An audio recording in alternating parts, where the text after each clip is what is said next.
اعوذ باللہ من الشیطان الرجیم بسم اللہ الرحمن الرحیم۔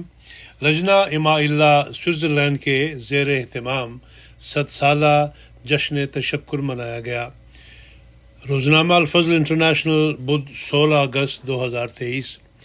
نیشنل جنرل سیکرٹری صاحبہ لجنہ اماء سوئٹزرلینڈ تحریر کرتی ہیں کہ لجنہ اماء عالمگیر کے 100 سال پورے ہونے پر لجنہ اماء سوئٹزرلینڈ نے مورخہ 16 جولائی 2023 کو مسجد نور ویگو لٹنگن میں 7 سالہ جشن تشکر کی تقریب منعقد کی، جس میں 240 خواتین اور 35 بچے شامل ہوئے۔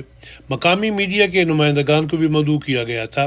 اس تمام پروگرام کا جرمن اور انگلش زبان میں ترجمہ کا بھی انتظام تھا۔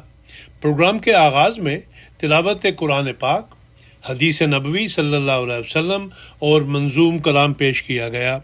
اس کے بعد محترمہ ڈاکٹر زیتون قاضی صاحبہ، نیشنل صدر لجنہ اماء سوئٹزرلینڈ نے افتتاحی تقریر میں لجنہ اماء کے قیام کی غرض و غایت اور اس کے مقاصد اور ہماری ذمہ داریوں کے بارے میں توجہ دلائی، اور لجنہ اماء کے عہد کی کیا اہمیت ہے اور ہمارا اس کو بار بار دہرانے کا کیا مقصد ہے بیان کیا۔ اس کے بعد ایک ممبر نے لجنہ اماء کی تاریخ پر مبنی پریزنٹیشن پیش کی۔ اس موقع پر 2 لجنہ ممبرات کو ان کی بہترین دینی خدمات پر خراج تحسین پیش کرتے ہوئے محترمہ صدر صاحبہ لجنہ نے ایوارڈ اور اسناد دی۔ مختلف شعبہ جات نے اپنے سٹالز لگائے اور مہمانوں کو اپنے شعبہ سے متعلق معلومات فراہم کی، اور دلچسپی قائم رکھنے کی خاطر مختلف چھوٹی چھوٹی ایکٹیویٹیز اور انعامات بھی رکھے۔ اسی طرح ناصرات الاحمدیہ کی سیکرٹری نے بھی بچیوں کی تعلیم و تربیت اور تفریح کے لیے مختلف پروگرام رکھے، جس میں کھیلوں کے مقابلے، مہندی لگانا وغیرہ خصوصی طور پر شامل تھے۔ چھوٹے بچوں کے لیے بھی مختلف کھیلوں کا انتظام کیا گیا، جو بہت زیادہ پسند کیا گیا۔ 7 سالہ جوبلی کی مناسبت سے کیلیگرافی اور کیک بنانے کا بھی مقابلہ کروایا گیا، جو کہ سب کو بہت پسند آیا۔ لجنہ اماء کی مقامی مجالس نے پاکستانی چٹپٹے کھٹے میٹھے کھانوں کے اسٹالز بھی لگائے۔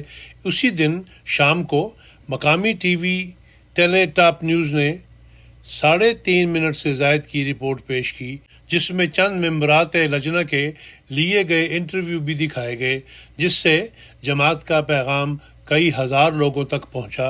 الحمدللہ ان شکر کے لمحات کو تمام لجنہ اماء اور ناصرات الاحمدیہ سوئٹزرلینڈ نے یہ عہد کرتے ہوئے منایا کہ اللہ تعالیٰ کے خاص فضل و کرم سے آئندہ صدی میں ہم اپنی تمام کمزوریوں اور کوتاہیوں کو پس پشت ڈال کر ایک نئے جذبہ خدمت دین کے ساتھ اپنے اندر پاک تبدیلیاں پیدا کرتے ہوئے میدان عمل میں داخل ہوں گی انشاءاللہ تعالی۔